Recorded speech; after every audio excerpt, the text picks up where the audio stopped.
गांव के पास एक घना जंगल था जिसे लोग छलावा का जंगल कहते थे। इस जंगल के बारे में कई डरावनी कहानियां प्रचलित थी। कहते थे कि जो भी इस जंगल में रात के समय गया वह कभी वापस नहीं आया। गांव के लोग डर के मारे शाम होते ही अपने घरों में बंद हो जाते थे।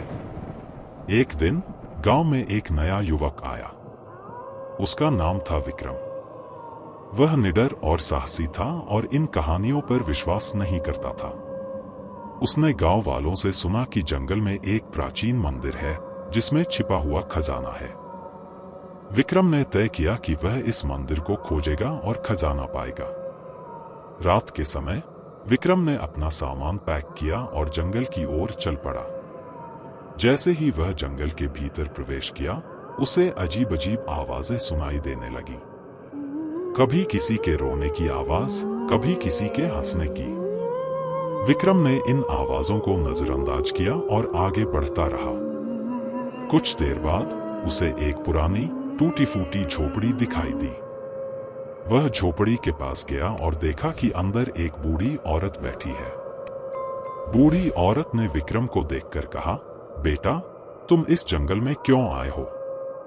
यहां से चले जाओ, यह जगह सुरक्षित नहीं है। विक्रम ने बूढ़ी औरत की बात को अनसुना किया और पूछा, मुझे इस जंगल में एक प्राचीन मंदिर की तलाश है। क्या आप जानती हैं कि वह कहाँ है? बूढ़ी औरत ने उसकी आंखों में देखा और कहा, हाँ, मैं जानती हूं, लेकिन उस मंदिर तक पहुंचने के लिए तुम्हें बहुत सारी कठिनाइयों का सामना करना पड़ेगा। विक्रम ने आत्मविश्वास के साथ कहा, मैं हर मुश्किल का सामना करने के लिए तैयार हूं। कृपया मुझे रास्ता बताएं। बूढ़ी औरत ने एक दिशा की ओर इशारा किया और कहा, इस रास्ते पर चलो, तुम्हें मंदिर मिल जाएगा। लेकिन ध्यान रखना, छलावा तुम्हारे पीछे होगा।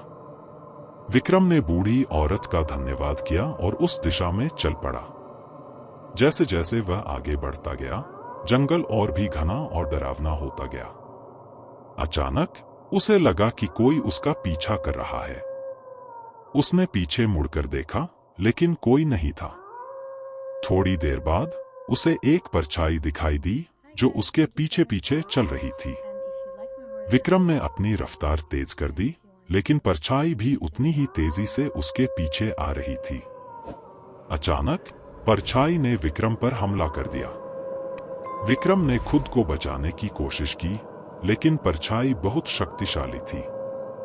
विक्रम ने अपनी पूरी ताकत से परछाई को धक्का दिया और भागने लगा। भागते भागते वह एक गहरे खड्डे में गिर गया। उसके सिर पर चोट लगी और वह बेहोश हो गया। जब उसकी आंखें खुली तो उसने खुद को मंदिर के अंदर पाया। उसके सामने एक विशाल मूर्ति थी जिसके पास एक सोने का बक्सा रखा था। विक्रम ने बक्सा खोला और उसमें से खजाना निकाल लिया, लेकिन तभी उसे एहसास हुआ कि वह मूर्ति की आंखें लाल हो गई हैं और उसके चारों ओर का वातावरण बदलने लगा है। विक्रम ने तुरंत खजाना वापस रख दिया और वहां से भाग निकला। वह किसी तरह जंगल से बाहर निकलने में सफल रहा और गांव वापस आ गया।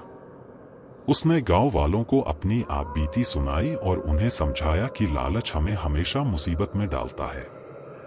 छलावा सिर्फ एक डर नहीं, बल्कि एक चेतावनी थी कि हम प्रकृति और पुरानी मान्यताओं का सम्मान करें। इस घटना के बाद विक्रम ने गांव में रहने का फैसला किया और लोगों को अंधविश्वासों से दूर रहकर सच का सामना करने की प्रेरणा दी।